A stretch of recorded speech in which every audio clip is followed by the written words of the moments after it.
Dah, pergi makan. Mak siap masak dah tu. Tak pada masak ke? Pergilah, stop lah main game tu. Jadi diamlah ayah. Ayah ni bising. Pergilah berkawan ke, tinggal ke. Buat Ayah nak apa makan, tu. makan. Kami order depan. Jangan kau ajar boleh tak? Apa ni ayah? Ayah ni. Bismillahirrahmanirrahim. Assalamualaikum warahmatullahi wabarakatuh. Dan salam sejahtera. Saya Muhammad Aiman Syafiq bin Mutadiki Dan saya Muhammad Mirza Fahmi bin Muhammad Azwan Saya Muhammad Iman Danish bin Mahazir, dari IPGM. Kampus Raja Raja Melewah. Melewah. Jadi pada hari ini kami akan melaksanakan pentadsiran berterusan bagi subjek GPMK 1012 yang bertajuk Digital Dimanfaati, Adab Diteladani.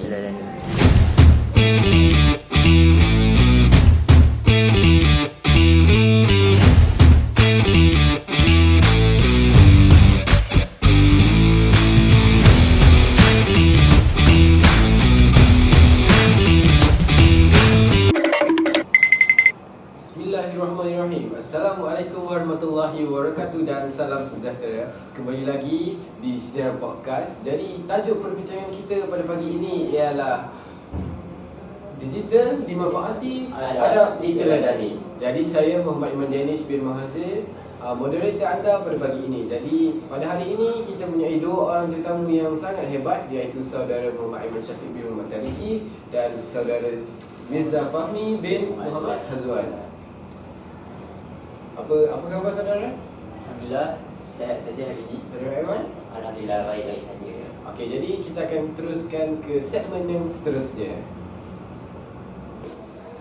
Okey, jadi mari kita ke sesi persoalan. Jadi Encik Fahmi, soalan pertama ialah memandangkan perkembangan teknologi digital pada masa kini yang kian meningkat dan ia turut menjadi sebahagian besar dalam hidup kita. Bagaimana Encik Fahmi melihat perkembangan ini menjadi satu impak dalam hidup kita? Okey, untuk menjawab persoalan ini, pertama sekali dalam pandangan saya percaya bahawa impak digital ini telah membuka banyak peluang dalam bidang pekerjaan dan juga bidang pendidikan. Kita pada masa kini boleh sahaja belajar dari mana-mana, kita pada masa kini boleh sahaja belajar daripada mana-mana untuk mendapatkan ilmu berkaitan digital ini.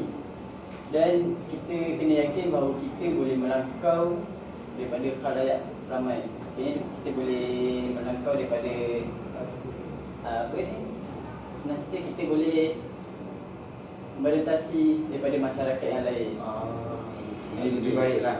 Okey, namun ia juga membawa cabaran kepada kita. Seperti salah satunya ialah isu privasi dan juga penyebaran maklumat yang salah. Itu pada pandangan saya lah. Okey, saya setuju dengan jawapan Encik. Jadi Encik Aiman, bagaimana pula dengan adab dan teladan dari segi penggunaan digital ini dalam kalangan masyarakat? Bagi pandangan saya, adab dalam penggunaan digital sangat penting pada masa kini. Kerana apabila kita menggunakan digital ataupun media sosial, kita perlu tahu apa kesan yang kita akan dapat daripada perkara tersebut. Sepertinya komen atau mesej yang kita hantar boleh itu akan dapat memberikan impak kepada orang lain juga. Kerana macam terladang ataupun komen yang negatif atau positif lah sebenarnya. Jadi kita perlu berusaha untuk mengamalkan adab yang sopan, seperti komen yang positif sahaja ataupun memberi teguran dengan elok ataupun menjaga kata-kata dalam kita ingin komen kepada media massa atau sosial. Gitulah bagi pendapat saya mengenai adab dan etika dalam. Saya pun setuju dengan poin Encik Aiman. Jadi saya membuka soalan ni kepada panel satu dan panel 2 lah. Jadi bagaimana cara untuk kita memperkasakan adab ni dalam kalangan generasi muda pada masa kini? Siapa nak jawab? Boleh jawab? Okey, biar saya jawab dulu. Okey, untuk memperkasakan adab dalam generasi muda pada masa kini, yang pertama sekali kita mesti tahu bahawa pendidikan ini merupakan satu kunci dalam kehidupan kita. Okey.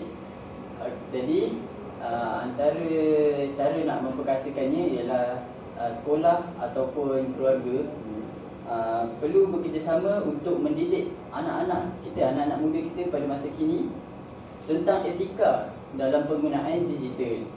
Okey, selain itu kita boleh menggunakan platform media sosial ini untuk menyebarkan mesej yang positif ataupun menunjukkan contoh-contoh teladan yang baik kepada masyarakat di sekeliling kita.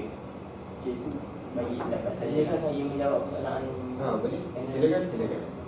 Bagi pendapat saya, cara kita untuk mengajar, cara untuk kita memperkasakan adat dan etika tu, saya rasa ianya bermula daripada ibu bapa lah. Ya, betul. Kerana ibu bapa ni merupakan guru pada anak-anak dari waktu kecil lagi. Betul. Jadi ibu bapa perlu mengajarkan adab kepada anak-anak itu sejak kecil, seperti ibu bapa perlu menunjukkan adab yang baiklah supaya anak-anak mereka dapat mengikut jejak ibu bapa itu. Sebab kata pepatah, mulut tu buluh biarlah Dari dari rebung. Ya. Itu saja dari Okey, jadi Encik Fahmi, bagaimana kita nak mengatasi masalah tingkah laku yang tidak sopan dalam kalangan generasi muda yang menggunakan teknologi digital? Macam mana kita nak atasi masalah ni? Kita nak atasi.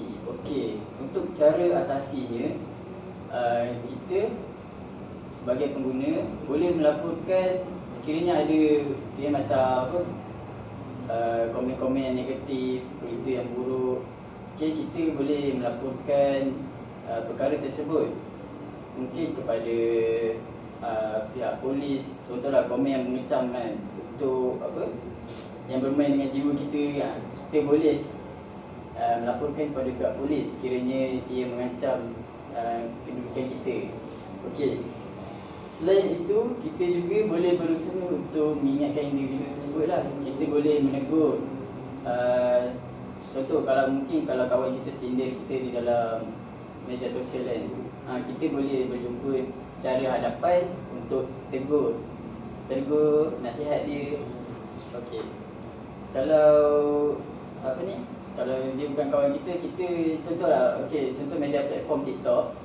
Okey, kita boleh membuat naik satu video yang berkaitan dengan teguran ataupun nasihat kepada masyarakat lah. Ni kiranya orang panggil apa, teguran bersama lah. Teguran bersama.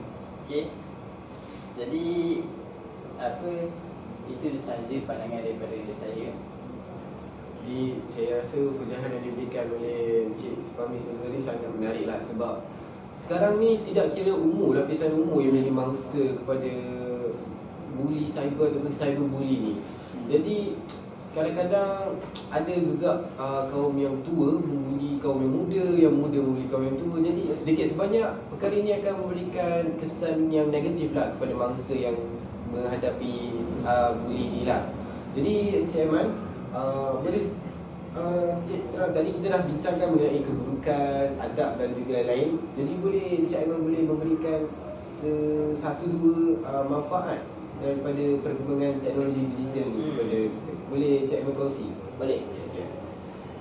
Saya rasa mengenai dalam kita menggunakan media massa atau teknologi digital ni, kita juga dapat melihat kemudahan dalam berkomunikasi antara satu sama lain ataupun syarikat ataupun pekerja lah dalam satu kerja. Keluarga dan rakan-rakan yang jauh boleh berhubung dengan mudah jika menggunakan digital pada zaman sekarang ni. Seperti macam kalau kita dulu, kita tak ada boleh bercakap dengan yang jauh. Betul. Sebab kita tak ada teknologi yang canggih macam sekarang. Mesti kena pergi rumah ke rumah tu. Yes, itu akan menyebabkan kita dalam masalah. Jadi kalau pada zaman sekarang ni, kita ada telefon pintar untuk berhubung dengan rakan-rakan dan keluarga. Macam itulah rasa. Jadi Encik Fahmi nak tambah apa? Mengenai manfaat perkembangan teknologi digital pada masa kini. Ada? Saya tambah Jadi perkembangan digital pada masa kini sedikit sebanyak membantu para pelajar untuk meningkatkan lagi mereka punya tahap pencapaian akademik. Kerana dulu kalau seseorang pelajar tu ingin mendapatkan ilmu, dia mesti pergi ke perpustakaan. Tapi sekarang semuanya hanya di hujung jari, iaitu dengan menggunakan telefon pintar sahaja. Okey, Cik Fahmi, bagaimana anda boleh bincangkan dengan kita atau boleh kongsikan apakah risiko yang boleh kita ambil ataupun risiko yang perlu kita hadapi semasa kita menggunakan teknologi digital ini? Okey, dalam penggunaan teknologi digital ni, banyak risiko yang akan dihadapi oleh pengguna. Sebagai contoh, risiko penipuan ataupun orang zaman sekarang panggil apa? Scam kan? Scammer. Yes. Okey, jadi selain daripada risiko penipuan ini, kita juga akan antara risiko yang seterusnya ialah ketagihan digital. Macam kita tahu generasi muda pada masa kini main game kan. Game bermain permainan video. Permainan video, game bermain TikTok ataupun media hiburan. Okey. Itu antara risiko yang akan dihadapi oleh generasi masa kini apabila menggunakan teknologi digital dalam keadaan yang tidak betul lah. Okey. Jadi perkara risiko ini dia akan memberi kesan terhadap individu tersebut. Antaranya individu tersebut mungkin akan kurang bersosial ataupun mungkin dia akan kurang bertegur sapa, bersosial lah tu kan, bertegur sapa. Okay, itulah. Cik Iman ada nak tambah apa? Tiada. Okey, jadi Cik Iman, bagaimana kita nak cari keseimbangan antara manfaat digital dan juga adab dalam menggunakan dalam konteks inilah? Menurut saya, kita perlu menetapkan batasan waktu ataupun umur. Contohnya seperti kita kena hadkan masa untuk penggunaan gadget dan amalkan detox digital ini. Pada hujung minggu ini, hari ini dapat membantu kita untuk lebih fokus kepada hubungan dalam dunia nyata ataupun kita akan sentiasa bersosial dengan baik lah. Kita akan, walaupun ada digital pada zaman sekarang ni, kita akan tetap berhubung di alam yang nyata. Okey, jadi ada pesanan terakhir kepada para pendengar di luar sana? Cik Fahmi ataupun Cik Iman? Okey lah, untuk pesanan khidmat masyarakat lah orang panggil. Okey, saya nak ingatkan semua orang untuk sentiasa berfikir sebelum melakukan sesuatu tindakan tersebut. Okey, ingatlah, adab adalah cerminan diri kita. Okey, jadi ingat sentiasa jaga adab di mana pun kita berada. Adab ialah nombor satu. Gunakanlah teknologi yang diberikan pada masa ini dengan berhemah, jangan salah guna. Ya. Dan bagi saya pula, teguran saya ialah, nasihat saya ialah, manfaatkan teknologi dengan bijak dan jangan salah menggunakan ia untuk, jadi kita harus gunakan ia untuk meningkatkan diri dan hubungan dengan manusia yang lain. Okay. Jadi terima kasih Cik Fahmi dan Cik Aiman atas perkongsian yang sangat bermanfaat pada pagi ini. Jadi kita bertemu lagi di episod seterusnya. Saya Muhammad Iman Danish bin Mahazir, Muhammad Ahmad Syafiq bin Mutariki. Saya Muhammad Misal Fahmi bin Muhammad Azwan. Kami ingin mengucapkan sekian terima kasih dan minta maaf jika ada kekurangan. Jadi bertemu di episod seterusnya. Assalamualaikum. Selamat tinggal.